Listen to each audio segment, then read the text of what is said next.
tuturuan ko naman po kayo kung paano po mag tawag nito.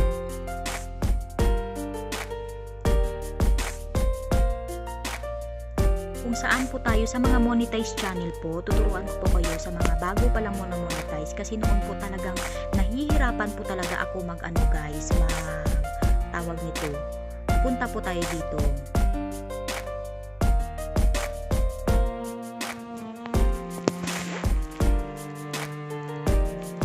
Nahirapan po ako guys maghanap guys ng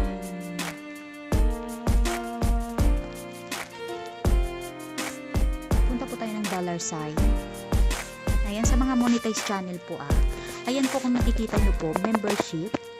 Ito po, ang membership, kung gusto nyo pong magka-join button ang inyong channel. Dito po see more. Ayan po, sa membership na po yan. Meron po kayong mga kailangan pipil-aban dito. Halimbawa po, ito po yung mga membership ko.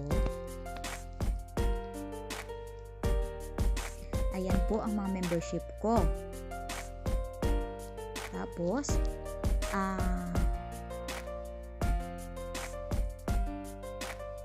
dito po sa first na to sa membership, yung pipil-upan mo, yung kung sinong nag-ano sa'yo, sinong mga membership mo, ganon.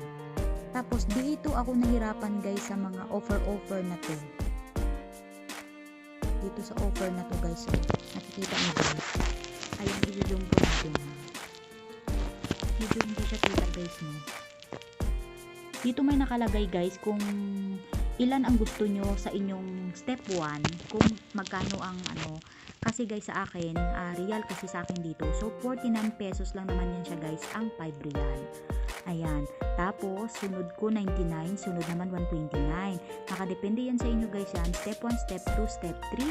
Kung ano po ang inyong gusto, kung magkano po ang inyong gusto sa membership ng magpapamember sa inyo. Tapos dito po tayo sa badge, your badge and emoji. Ayan po. Dito po, napakahirap po dito kasi kailangan nyo pong maglagay ng picture. Ayan na, badge. Ayan. Ayan emoji na yan guys, mga badge. Ayan, kailangan nyo po mag-edit ng profile niyo na ilalagay nyo. Halimbawa, pag pumasok po ang mga member nyo sa inyo, meron po silang makakakuha sila galing po sa inyo kasi di pa po nagpa-member na sila sa inyo. Ayan, kayo, ganito lang po ang magawa niyo. Replace image and remove image. Kung gusto nyo pong palitan, dyan lang po kayo pupunta dito sa mga pencil na to. Ayan, di po ba? Sa akin, ayan, 4 na picture ang nilagay ko dyan. Ganun po, para pag pumasok po sila sa inyo, yung sticker po ng mga mukha ninyo dyan, ng mga magaganda at pupugi, makikita ng inyong mga member. Charot, pag ganyan ka. Diba? So, ayan guys, basta napakahirap po dito ng mga step 1, step 2. Kahit ako guys nahirapan. So, ayun na po tayo sa membership, di ba? Ngayon, sa super chatters naman po natin, dito tayo. Sino? Super chatter. Ayan.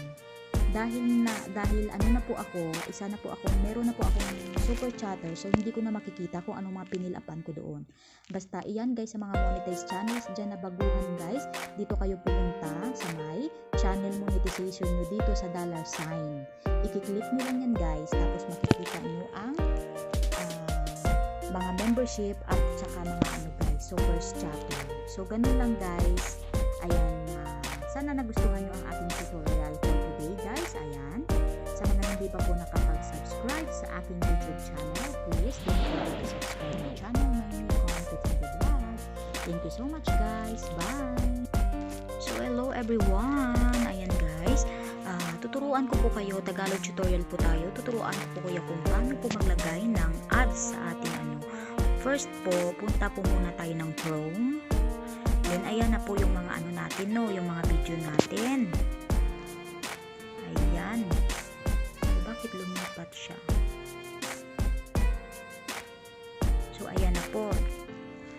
So, punta po tayo dito, halimbawa, dito, punta po tayo dyan. So, ayan, i-click lang po natin yan. Then, punta po tayo sa, ayan. Punta po tayo sa dollar sign. So, ayan po ang dollar sign. So, yan po guys, may check na po yan dyan guys, na di po ba? Ayan, nakalagay ang manage mid-rolls. So, ayan na po guys. So, ayan na, na-set ko na po siya.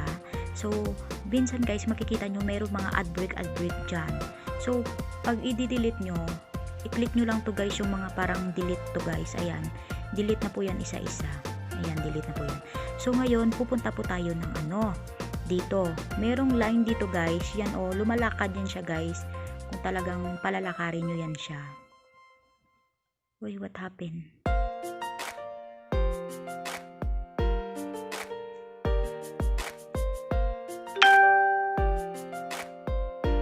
Balik po tayo ulit guys. So ayan guys, di po ba? Delete po natin muna yan. Delete. Ayan guys. Ito guys yung line na to guys. Ganyan lang guys. So i-adjust lang siya natin ng dahan-dahan guys. Ayan, dahan-dahan nila na, tapos add break. Tapos dito naman mag-add break naman tayo dito. Tapos dito add break ulit. Dito add break ulit. Ayan guys, nakadepende po sa inyo guys kung ilan yung gusto nyong ilalagay na harang sa inyong mga videos. Ayan lang kailangan ang gawin. Add break lang po tayo. Then, dito sa taas merong discard changes and continue. So, magko-continue tayo guys. So, ayan na siya guys. Ngayon, dito sa taas guys, merong save. Kailangan po nating i-click yung save. Para mag-save talaga siya to guys. Diba? So, ayan na guys. Nag-save na yon. Tapos pag tiningnan nyo, meron na talagang harang ang inyong Ayan, medyo humina yung aking net guys. So ayan na siya guys, hindi po ba? So pag isa ka na po monetize channel, may mga dollar sign na po kayo. Pero pag wala pa po, so wala pa po kayong dollar sign. So ayun lang mga guys. Sana nagustuhan nyo po ang aking video guys. So, ayan sa mga hindi pa po alam yung yung mga paano maglagay ng harang sa ating mga video, yun lang po ang gawin. So, sana guys nagustuhan nyo ang aking tutorial for today. Ayan, wag po natin kalimutan na mag-thumbs up po kay host. Ayan.